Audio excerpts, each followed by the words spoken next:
Hey, welcome back, everyone, to the Cancel for Maintenance podcast. If this is your first time joining us, we're a show that takes a behind-the-scenes look into the gritty and non-glamorous life of aircraft maintenance.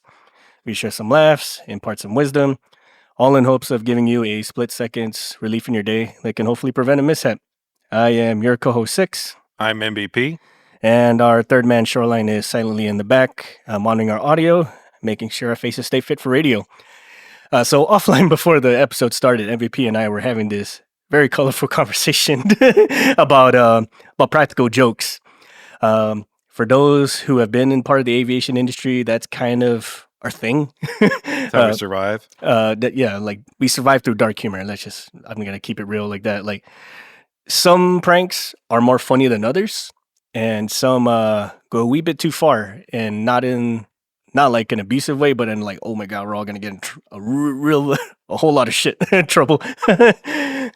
MVP, you mentioned one earlier, and it's just kind of beating around in my head for a minute. Yeah. So the topic is effective communication, right? So I'll give you the background to why effective communication is important. So recently on the program, we experienced a situation where an employee sent an email to their leadership, and they're not at the same location as their leadership; they're at a different location.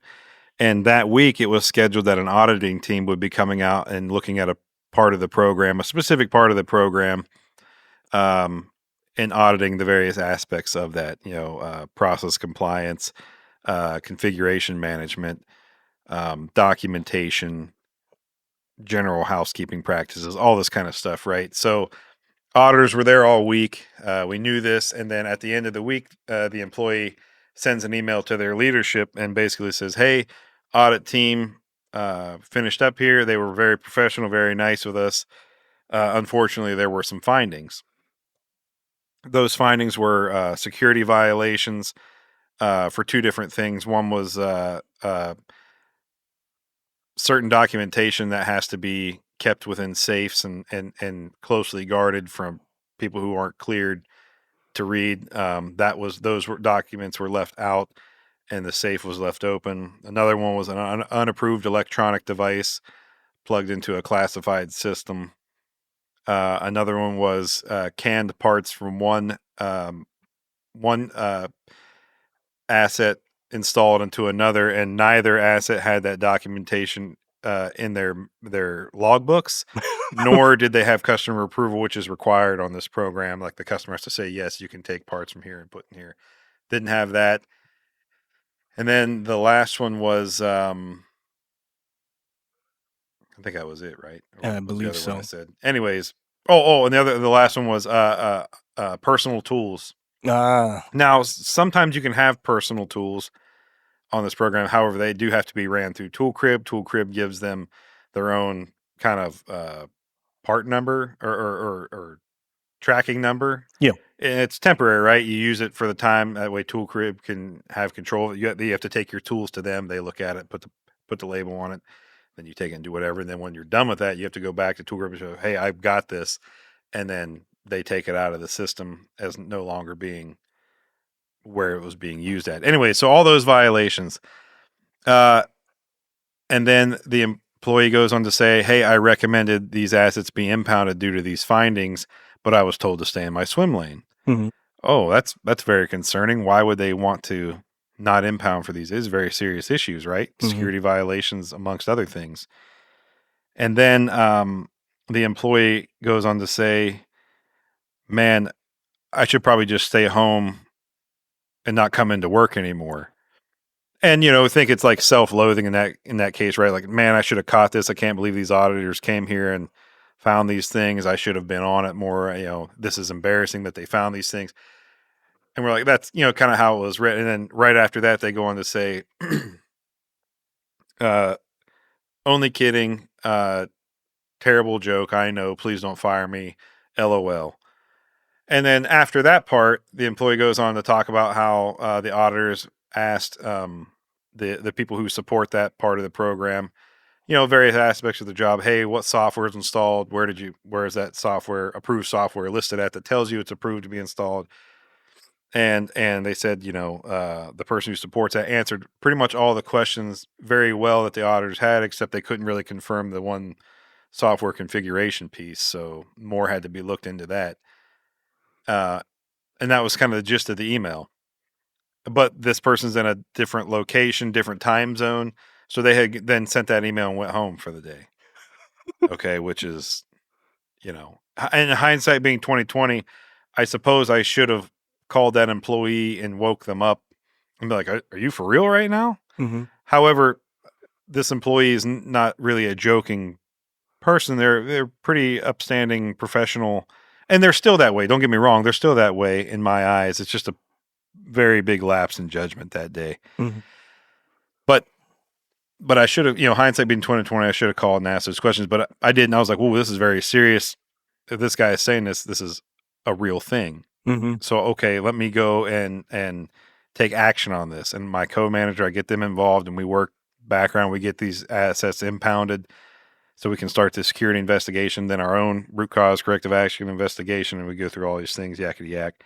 Well, hours later, that employee comes back into work for their next shift, and they see all the email traffic floating around for us impounding this, that, and the other, and the reasons for the impound. And I get a message that says, "Hey, call me." Okay, call them, and they state, "Hey, the email was a joke." I said, "Well, what part of the email is a joke?" I said, "There was no joke in that email." "Yeah," I said, "right here, I was joking." I said, "You were joking about not coming into work anymore." That's exactly how that reads and how I interpret it. He goes, "No, the whole thing was a joke." I said, that is not worded that way." Mm-hmm. I said, "Myself and the co-manager, we both interpreted it this way. And by this point, everybody in the chain of command who has read this email has interpreted it the same way." "Oh no." And I was like, oh my gosh. So they say, "Okay, I'm going to reach out to maintenance control and let them know, and we can start the process to unimpound these." And Mm-hmm. yeah, there's going to be a little bit of fallout, but we can deal with that. Well, the employee goes on to then reply all to the impound email, right? So an email goes out notifying all of management, all personnel on the program, to include upper management and the customer, notifying the impound and the reason thereof. This employee replied all to that email saying, "Disregard impounds. This is all caused because of a poorly worded, poorly timed joke between myself and my management, all interdepartmental jokes that was misinterpreted. So disregard." Well, what the hell? Why would you do that? Like, I can't even I can't control the fallout at this point. Like, Right. you know what I mean? So the rest of the day was like so many people in upper management, and then my peers, and then even people below, just blowing up the phone, blowing up the emails.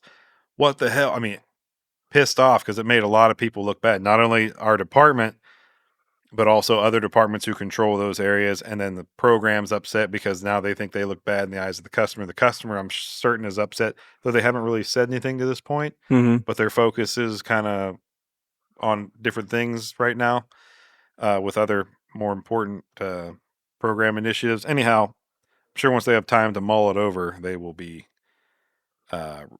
reply with a very Very very what? email of discontent. Anyhow, so that's, oh my gosh. Well, and I spent all my day doing that on the phone with HR. I mean, people want blood, and it's the first time offense for this individual. They've never done anything like this before. I can almost assure you this will never happen from them again. Solid rock star of an individual. They've done nothing but good things for me for many years, and I rely on them heavily to be extension of me in that location. I hold no ill will. I'm a little embarrassed, but I'm not overly embarrassed about me. I handled, and I've been reassured by my leadership, "Hey, you handled the situation exactly as you should have been with these claims had they been true." Mm-hmm. It's just unfortunate. I Yeah. mean, fortunate, unfortunate, right? I'm glad we didn't have these problems and there were no negative findings from that audit, but it's just a shame that this Right. happened. So we worked through all that. It's not over with yet. More to come earlier next week. speaking with leadership, I some don't agree with me. I think I have HR kind of on my side since the first time offense. I said, hey, look, I know they can't come out of this scot free. Depending on what the customer says, could be worse. I might have to go more strict on the correction there than I want to. My goal is I want to just do a verbal counseling, right? Right. Verbal counseling, coaching to the employee. Hey, affected, this kind of thing at this stage of the program is just unacceptable. It's unprofessional. It's unnecessary. Mm-hmm. It's wrong. I don't need to badger you over it. Mm-hmm. Let's just grow beyond this. Don't let it dim your light. Don't let it make you fearful to do the job you've been doing for fear of repercussions. I said, you don't have to be concerned with that. So that's my goal and my hope. And so far, I think I got HR on my side. The only caveat would be if the customer comes back and says, no, I need a head on a plate. I can't. Then there's nothing I can do at that point. But we'll see. Right. We'll see what happens here in the coming week. So, boy, just an unfortunate situation. A lot of stress, and most of you've never seen my face, but it's there's no color really left in my beard nor hair other than white at this point. and soon I will be bald. I'm certain. So very unfortunate. And that goes back into the effective communication piece. Like, hey, we're all about joking and this and that, but there's a time and place to joke and a time and place to be serious. And if you're going to joke like that, let it be about something silly and not work related, or so blatantly obvious that it's a joke, or caveat the beginning of the email in bold red size 24 letters in red that say this is a joke or something like that. I don't know, but that it's necessary to know the time and place, right? And the subject you're joking about, because this is one of those, like, if it was left up to powers beyond me, or if I chose not to get involved, the employee would probably be facing some pretty serious repercussions. They might still face serious repercussions. I'm hoping at this point we just look at it and go, hey, nothing was actually damaged. We only lost a couple hours of time in impounding and then unimpounding these assets, but they weren't scheduled to be used for mission support or whatever. So it's not like we had to cancel missions because they were impounded or whatever. So we got, air quotes, lucky here in this regard.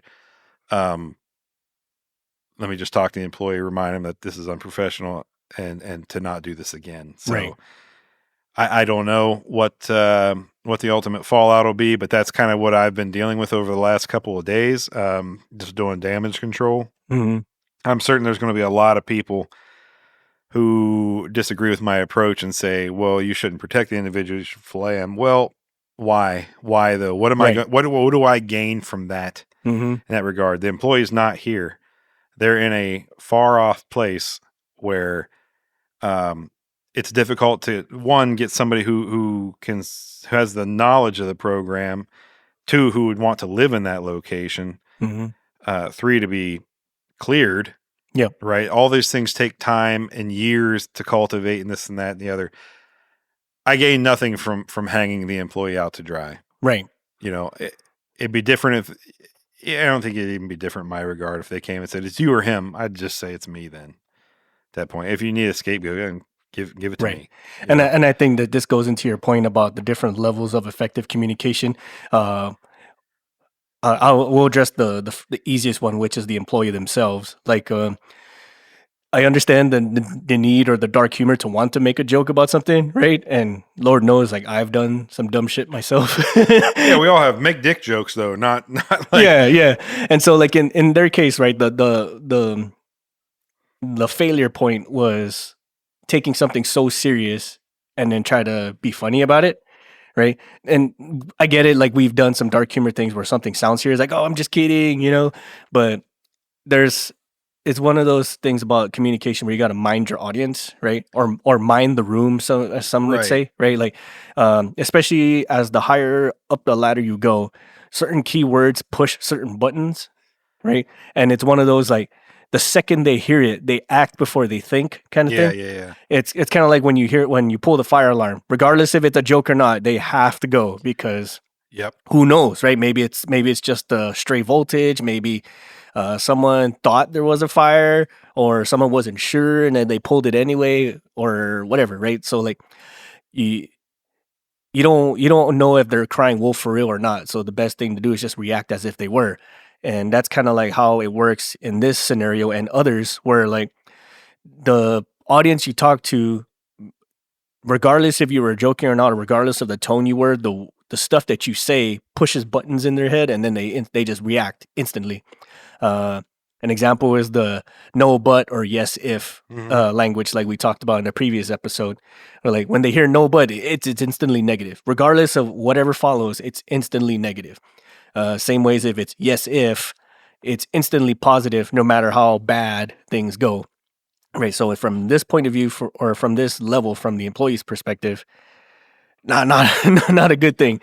And then the second part is the communication from the mid level upwards and downwards, and I think that's where the effective communication really has to hone in, right, or really have to be locked in to what it's talking about, because since you're on the middle ground, you kind of have to have both brains, right, or have two different brains, one to talk to the bean counter speak or the corporate level speak, and one to kind of grunge down to where it's an actionable item, right? So like, I wish we could do this. Sure thing. What does that mean, right? Right. Or I want to be efficient. Okay, what does that mean, or whatnot? Yeah. And another thing to the point, like say when you have to actually perform an action, like talk to HR or have some kind of corrective action, communicating the plan is a whole other beast, or a whole other rabbit hole we can go under, because you can have a plan that sounds great in your head or sounds great to the people who are in the know, but when you try to explain that to people who've never been a part of this or have no real stink in the game, right, or skin in the game, I mean, they hear the words but they don't understand what's going on. It's kind of like when someone tries to explain math to me. It doesn't Yeah. it doesn't work. Like, I get it, I understand numbers, I understand that you're doing math, but You also have to look at it from, if you're, the person who's trying to play the joke, are are you kind of known for that in your shop or right. program, right? Are you the, like, every like, nah, it's just MVP dicking around again, you know what I mean? Hmm. If you're not, never have been the joking type before, and are of the more serious type, and are willing to have the conversations about and bring to light serious issues, as this employee has been, you got to understand that because you're held in such high regards for your level of integrity that you've operated to up until this point, what you say is going to be taken as word. I trust you. Hmm. So I tell them all the time. I said, hey, you know, you don't have to come to me for every decision you want to make. We don't have that luxury being this far apart, and I don't want that to be the way.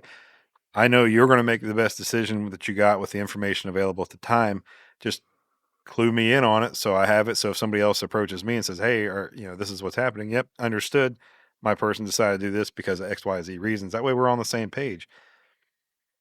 So you got to know that if you're the more serious type and have been to this point, people are going to take what you say seriously. Like, it's going to be taken as word, Hmm. as law. I mean, uh, it is just, it still baffles me. I've been thinking about it since it all happened, and I'm just like, my gosh, I wonder what happened. Like, why in his head he chose to joke about this. Hmm. Not entirely sure. I was kind of joking with some of my peers about this afterwards, trying to make, less, take the clouds away, so Hmm. to speak. Like, hey, let's look at it from the positive side. Nobody got hurt. No assets were hurt. Were released. Everything's back to normal. Nobody really wasted any great amount of time on this effort, Hmm. and time or money. Um, just a little side jaunt for Right. no reason. And, um, and that's just what I got to try. That's my way of trying to do the positive communication or effective communication to everybody. Hey, look, let's look at it from, instead of focusing on the individual and how this came to be, Mhm. I'll handle that on my own. Let's look at this we're back to normal. Right. We're back to normal. Those things can be used within the next 5 minutes if they needed to be. We're squared away on that front, right? Right. It's not like, oh, we made these claims, we impounded, and we gutted the thing. We gutted both assets, conducting our investigations, this and that, and then going, wait, I just spent tens of thousands of dollars redirecting everybody's efforts to this to correct these massive issues.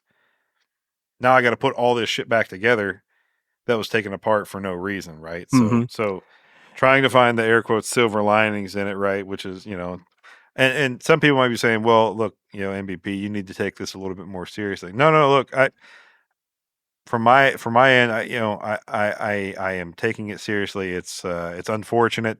It's a massive black eye to the department, to that individual, to myself. Mhm.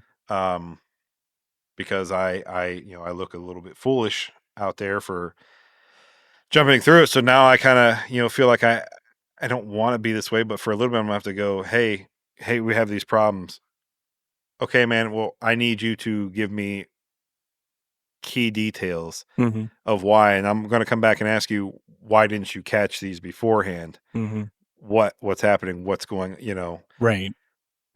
Yeah, that level of trust is what broke yeah, it. yeah. It's not that I still don't trust them, but it's now I gotta, like, okay, I trust what you're saying. I need more details. Yes. I'm Yeah. not. I can't take it at face value for just the broad stroke of communication that we've had before. Mhm. Now I need specifics. What led up to it? What have you done since then? What have we? Right. And this kind of reminds me of a scenario in a previous job MVP and I once held where we had a flight that was going on with a student pilot who was a little bit high on the volume. Well, let's call it that. They're a little high on the volume. And so uh, s- they experienced a student thing in flight and they started screaming on the radio. The maintenance controller that was on task at the time thought it was a serious issue and then called, let's call it a code red. Yeah. Right? Let's call it code red. What it basically means, like, high alert, freaking this is emergency. This plane's going to come to the ground in a very fast manner, in a non-safe manner. So they call the code red and everyone flies off the hinges, right? Like, oh my God, what happened? Where's the crash? Where's the wreck? Who died? And all this other stuff, right? And so they're all looking for this plane and whatever have you. They're like going in, they're like trying to radio the pilot and all this and that. What the hell happened? Are you guys okay? This and that. And they're like, what the hell are you guys talking about? Like, oh, we heard someone call a code red. Like, something happened on flight. Like, no, I just have an idiot of a freaking student pilot. Right? Right. Yeah. You know? And so, and then everyone's like, oh, what the hell? Right? Losing their minds. And they go to the mains controller, they lose their minds on him. Like, why the fuck did you call a code red and this and that? And again, this kind of goes back to that communication piece where, like, the whole mind your audience part. In short, that person kind of did air quotes the right thing, but the fact they kind of prematurely called the code red, let's call it code red. Um, but it just shows like just how fast certain words push people's buttons, right? Right. And then from the student pilot's perspective, like, I don't know how to best to say, like, tone down your mic or something. Well, yeah, or at least follow up and say, hey, this, have, if the instructor in there said you need to follow up and say non-emergency XYZ, whatever. I don't know, some whatever pilot lingo it needs to be said to Right. notify everybody this is not an emergency. Mhm. And that comes to that we don't have fidelity with everybody's job, so that's Mhm. why the effective communication. Let's say Six is a pilot and I'm maintenance, and I've never flown a plane in my life, and he's calling out things on the radio. I don't know everything that he's doing. I'm not a pilot, so I don't know what steps in this test he's doing. I don't know if this is part of something. It sounds serious. What if it is serious and I don't make the call Right. to get crash and safety on deck right away, ready to handle this situation? I'm going to look bad because I didn't follow protocol and procedures. I don't want to be chastised for not doing my job. So Mhm. things snowball like that, right? Right. This kind of goes back to my experience time in the military. There's certain keywords kind of going back to the effective communication or the things make people do things. There's certain words where, like, it has to be acted upon regardless if it's if it's serious or not. Example is like, I'm gonna kill myself, right? Like, at least at the time I was in, I'm not sure how it is now, but when someone says like, I'm gonna kill myself, even if it's like a joke, things fly off the hinges. Like, people start asking, "Are you okay? Are you all right? Do you need some time off? Do you need to talk to the chaplain or whatever the case may be?" Right? Like, people get concerned, their ears perk up when certain words come through their minds. Maybe not suicide to some places. Maybe some have a little bit more of a leniency, or people who joke around a little too much with that word. But certain things will make people's brains turn, and I think it's also the context of the situation, right? right, If you and I are working on an engine together and you got yourself smashed between the engine and the cowling, stretched out like Gumby and Stretch Armstrong, trying to get up there, and you can only get 2 fingertips on this very tiny part to get installed, and it's just not working, and it keeps falling down, and you're like, and it's one of those, after an hour of fighting it, you're just like, oh my God, I'm just going to end it. You know what I mean? Yeah, you're just saying it out of frustration, and in that instance, you and I sitting there listening to that to you, it's like, ha, I know, what a piece of crap. This is what a BS design. Like, who would design it this way? And then that's how we talk shit. Versus, we're all just sitting in the office or the hangar at the end of the day. Everybody's just kind of waiting to go home or whatever else, and it's all kind of quiet. And you hear one guy in the corner just go, "I think I'm going to end it, fellas." Right. Like one of those, like, what prompted that? Nothing. That was out of nowhere. Like, you good, dude? You good? Right. You can kind of see, maybe those listening, you're like, I don't see the difference, MVP. But in my experience, when I've experienced, like, oh my God, this thing is wrecking me right now, and I'm just going to end it because I can't.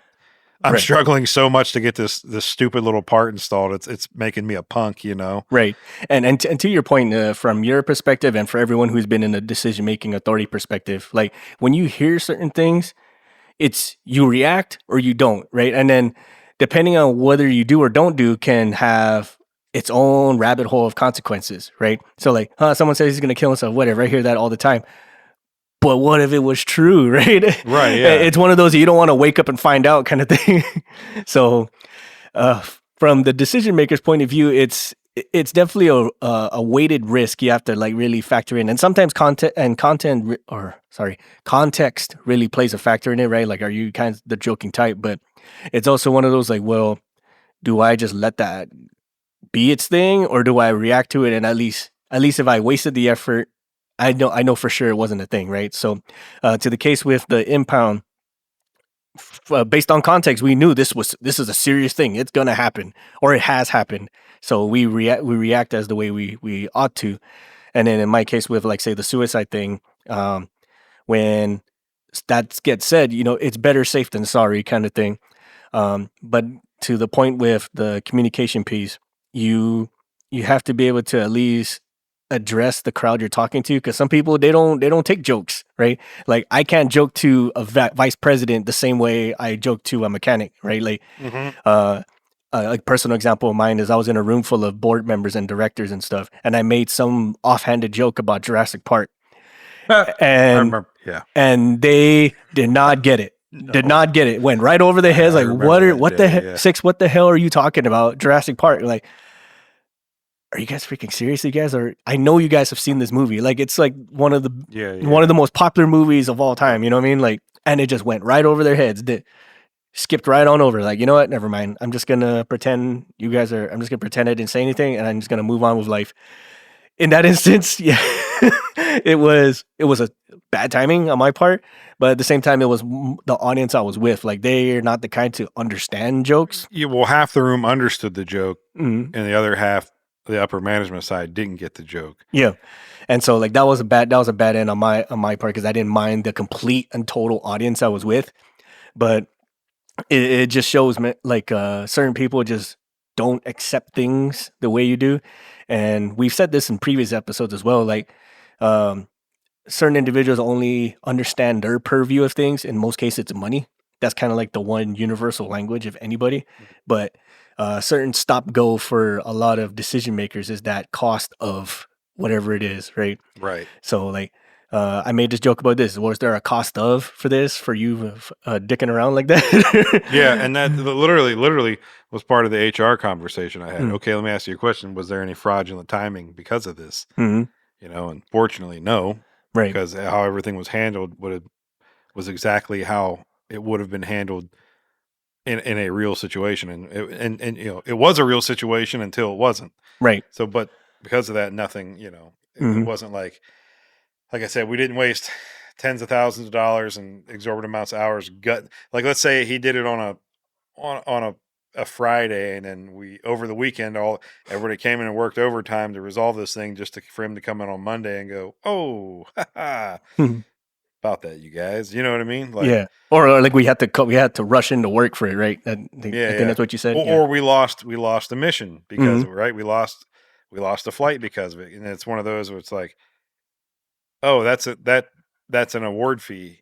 Hit like the contract it's a cost plus, right? Right. It means, if we meet our milestones and our deliverables and we kind of go above and beyond, we get extra money. Hmm. And with that, this is the case, and they go, oh, sorry, you didn't make the quota this month. Ooh, we get to keep all this. Hmm.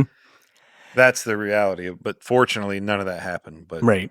So for like our guys on the ground perspective, like we're very poor, I would say, as far as communicating outside of our circles. yeah, you know, and sorry to cut you off. And how many times have you said something in text to your girlfriend or whatever, or your wife, and it was just taken? What do you mean about that? And you're like, what? I'm joking. yeah, No, you're not. And you're like, things get lost in texting. You can't do they don't see your facial expressions. They don't see hear the inflection in the voice. They don't hear right, the sarcasm behind it in written text. Same thing in this email. He's like, no, but, oh, I guess reading it now, I can see how you would interpret it that way. But in my right, head, it sounded like, yeah, dude, if we were standing face to face, I'm sure I would have understood it was a joke, but we're not. right. And I was joking with HR. I was like, well, I know what I'm getting for Christmas this year. And she's like, what's that? I said, a joke book, how to write jokes book, like he I clearly needs that. I think this is very beeper code, like early stage instant messaging of me. Like the message can sound really bad, but then I always add like a LOL or some kind of stupid emoji, That's smiley face. that's our generation though. Yeah. You and I's generation. Cause we were teenagers, I think, when we still had to pay per text. Yeah. A lot of people listening to this be like, pay per text. My God, what a bunch of boomers. Yeah. What was it like in the 1900s? The late 1900s. Shut up. This was early 2000s. You'll be quiet, you. Yeah. Yeah. And so, but back in those times, but our generation, I think, is more has dealt with dark humor than anything. Yep. And then we came on, as we were getting older, text became a thing. Hmm. And so that's how I still do it to you when we're texting. I'll do it in Skype, instant messenger, whatever at work. I put LOL after damn near everything. Yep. Because that's exactly how that's the only way our age group knows to put the joking inflection on things. Right. We kind of, I think as from our generation down, we kind of learned this whole nuance through words kind of thing, right? And sometimes maybe not so much as the nuance to it, but we at least know to add something at the end or before or during, like, okay, this is a joke or I'm not serious, right? Right. Yeah. Like you do something stupid, like you send like a GIF or some kind of dumb emoji or something like a right, or it might even say like, "Listen here, MFER, LOL. Yeah. Let me tell you something about you that you don't know." And like that, even in a text form, that's known to be it's interpreted as a joke, right? But and in the email that I'm talking about, that the start of this whole conversation was, I know, terrible joke. Please don't fire me. LOL. Okay, yeah, the LOL is like still back to not coming into work anymore. Clearly, you're coming into work, like right. Like so, you didn't prep me for the whole joke. You should yeah, you didn't lead on, or you could have been just like a single email, like, hey, do not forward this to anybody. Please screen this first, or something like that. But I'm trying to even think, like, I was talking with my peers and my colleagues at work about it, and I was like, even one of the things I've been doing over in my head is thinking about how I would rewrite that to make that funny. Right. And I can't come up with one. I can't come up with a way to make that hilarious. I don't know how to, because if I start the email off in bold red lettering that says, service announcement, this following message is a joke. It's not funny anymore. Like if you got to lead off with it. Right. And the only other way I could think of is at the end of the email, it says, and if you believe everything I wrote above here, then I have some oceanfront property in Arizona for you that you might be interested in. Like that's the only way I can think of. That's the only way I can think of rewriting the email to make it funny. It's just adding that last line of, and if you believe everything I said before, but even then I look at that and go, I just wasted time writing an email. Right. You know what I mean? And then going back to what we were saying earlier, like certain things, once you see certain words, your brain turns off and you go immediately into an action phase, So, so like, regardless if you read the whole thing, your brain's like, okay, wait, time out, right? Like you've already made the action.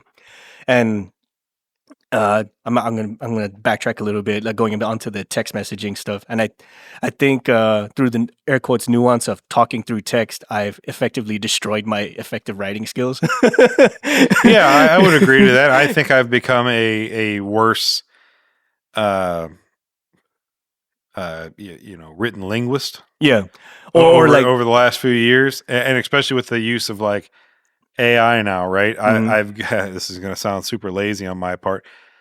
I think I can still do a pretty well written email, but I've gotten lazy to the point where I'll bullet point in AI, and I'm like, make this sound professional, and then boop, it gives me all the additional verbiage, and I don't feel like wasting time writing. That's the lazy side of me. So I really need to break that cycle and just get back into typing out everything. However, why I began using it? Why'd you start MVP using AI? Because I've told I'm prolixic.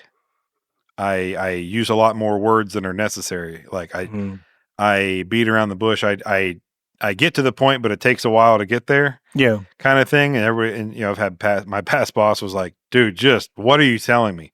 Just tell me what you're telling me." So I kind of started doing that to help me. Become a little bit more, add a little bit more brevity to my problem. My problem is the opposite of it. Like I say. So little. but my problem, what stems from that is because I got so used to doing briefs, like executive level briefs. Got it. Yeah. And this goes into the communication piece. Like when you talk to a certain level of people, like they want the quick and dirty, hot and fast right now. Correct. Right. And in most cases, it's bullets with no more than 7 words. Right. So imagine trying to communicate scores of information in under 7 words, right? And then so the nuance, the good bad about that is, yes, you can get your point across in 7 words, but you miss a lot. Right. You miss all the steps it took to get from point A to point B, which I think is necessary. And so from my end, the opposite's been like, I would put few words and I would get, well, then why did this take so long? Or what's this and that? So to save anybody from coming back and asking me questions, and you remember my pass downs would be 2-3 pages long because I would literally put step by step what happened, how it started, who I spoke to, when I spoke to, who I contacted, when we got the replacement parts, when they were finished installed and the ops checks were done, yakety yakety, all the way up until wheels up. You know what I mean? Right. I gave that whole story out there because I don't want nobody coming back and asking me. Right. Or especially like calling us at freaking, at the time we were working second shift this time. So it was like 3 o'clock to midnight. I don't want someone calling me at 3 o'clock in the morning or 4 o'clock in the morning. Right. What the hell happened? Like, I don't freaking know. Control Alt Delete. I left work and my brain turned off. I don't remember. Well, we missed the, like, what was the one we came into? We got yelled at for. We made the mission. We made the flight happen, but it was.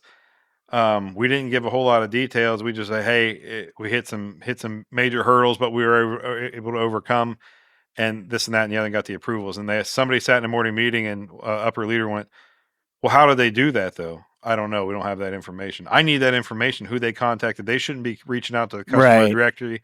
That's supposed to be one of us upper management. Guess who doesn't work at nighttime though? Yeah, upper management. Why am I going to call them at 12:30?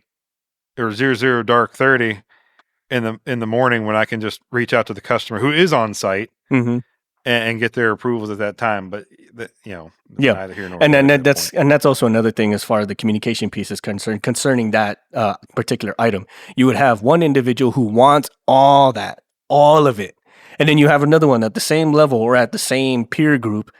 This is too much info. I just need the quick down and dirty. Like, well, which is it, man? Like, you guys got to have like some kind of happy medium where like I can give you the information effectively without going too little or too much, right? And that's kind of been the gas break for us anyway. And then this is kind of where our brains melded together in that sense, because I'm used to just giving the quick down and dirty. Shit happened, it's fixed, go fly. That's kind of like the that's where it turned into me doing the written pass down, and then Six would do the verbal updates to all in front of all of management. Yeah, but then they wanted both, right? So like, which is it? Like that's triplicating effort, right? Like we're wasting time and money and effort to make this happen. Going back to the communication piece, like if you're not giving the right info at the right level to be received, never just doing XYZ for who knows what effort, which could be either gainful or wasted. The problem is upper leadership all prefer different things, and they all want to be spoon-fed their preferred method of information, right? So that's right.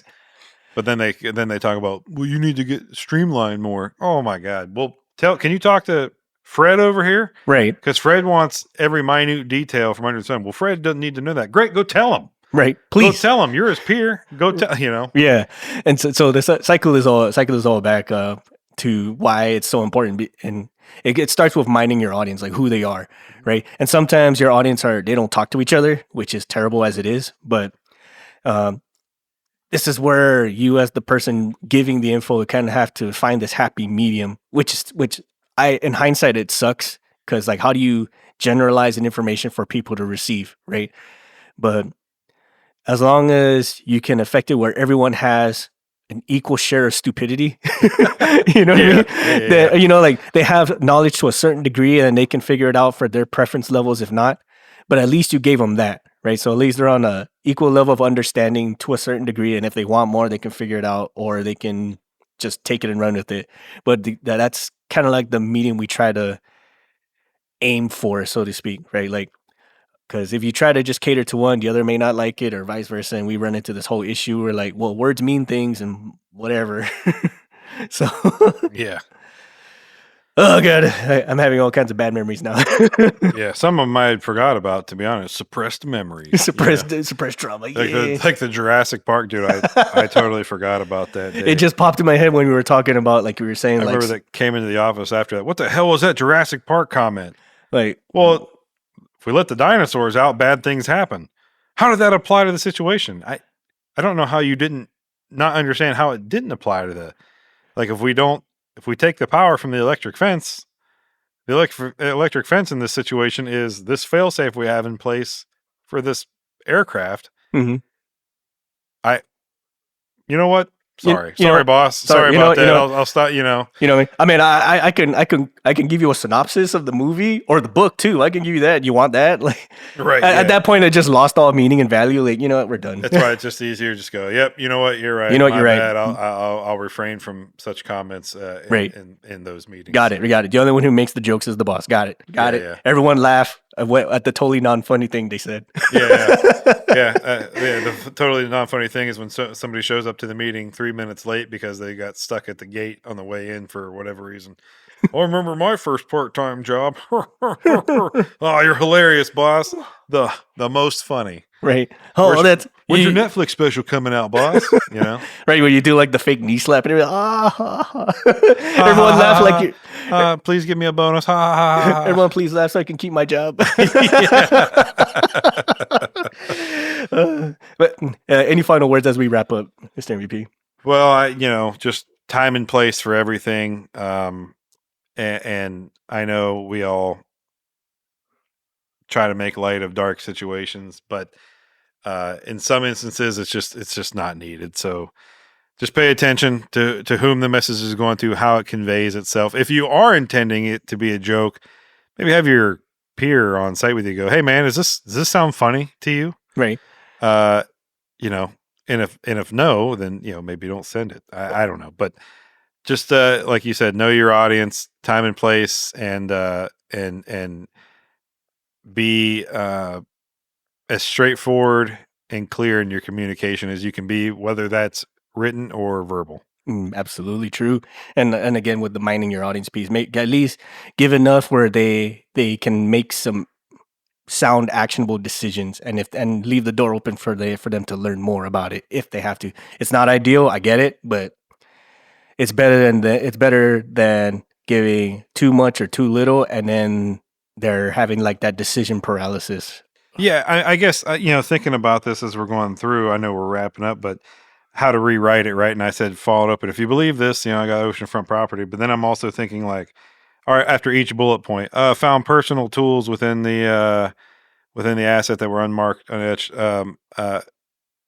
corrected by taking maintainers behind the hangar and beating them with an orange and a sock. Right. Found unapproved electronic device plugged into classified system, strangled technician with power cord for unapproved electronic device. Like that right there, right? Says like, oh, I'm just right. Okay. Like strangle with a cordless phone kind of thing. Right. Yeah. That kind of, like, that's the only way. I don't know. Hindsight's 20/20, but like that's the only other way. I'm trying to think of how I could have made that email legit be read as a joke, right? Right. But hey, let us know what you guys think. What sort of things did we miss? What sort of hiccups or roadblocks have you gone through to communicate things both up and down or in between? What sort of solutions have you found to be the most effective in getting communication across? Let us know in our comments, our social medias, emails, our website. The absolute best way to get a hold of us and hold conversations like this is in our Discord channel via Patreon. All our patrons out there, thank you so much for your support and and giving us the motivation to keep doing this. If you want to support this podcast and you want to have us have more content like this, please support us on Patreon. On that note, hey, thank you all for listening. We'll see you all in the next one. Bye, everybody. Bye, everyone. We'd like to take a moment to give a heartfelt shout out to our fantastic patrons. Your unwavering support is the magic behind the show, helping us produce thrilling episodes, keep our gear in top shape, and create awesome merch just for you. With special shout outs going to SaKonna, Eric Shaw, Kiel K, Daniel Liang, Mike Sherwood, Caleb Stockdale, Carm M, Dan Schubert, and Ryan Freshour. Thank you all so much for your support and your patronage. If you enjoy our show, why not join our Patreon community? You'll unlock a whole slew of perks, including access to our private Discord community, special discounts, early board access to our merch, and front row seat to our sneak peeks of our comics and other projects. And if you're feeling adventurous, don't forget to strut your stuff as an aviation aficionado by visiting our store at cancelformaintenance.com. For those who appreciate a touch of class or rugged charm, check out our affiliate at Rockwell Time at rockwelltime.com. Use the code CX4MX for 10% off your total order. If you need a headset, be it for in the aircraft or on the ground, or just need better ways to preserve your hearing, visit DalcomTech at dalcomtech.com. Got a burning topic or you'd like to be a guest on the show? Drop us a line on our contact us section at cancelformaintenance.com. We're all ears, and we're eager to bring your ideas to life. Stay connected with us on social media. You can find us on Facebook at Cancel for Maintenance, or you can follow us on Instagram and Threads at Canx, that's CANX, for Maintenance Podcast. Lastly, be sure to check out our comics on the Tapas app. We might just be the only webcomic focused on aircraft mechanics. Like, share, subscribe, and leave us your thoughts. Thank you all again for being the great community that you are. Your support means the absolute world to us, and we can't wait to catch you all on the next episode. Until then, keep them flying.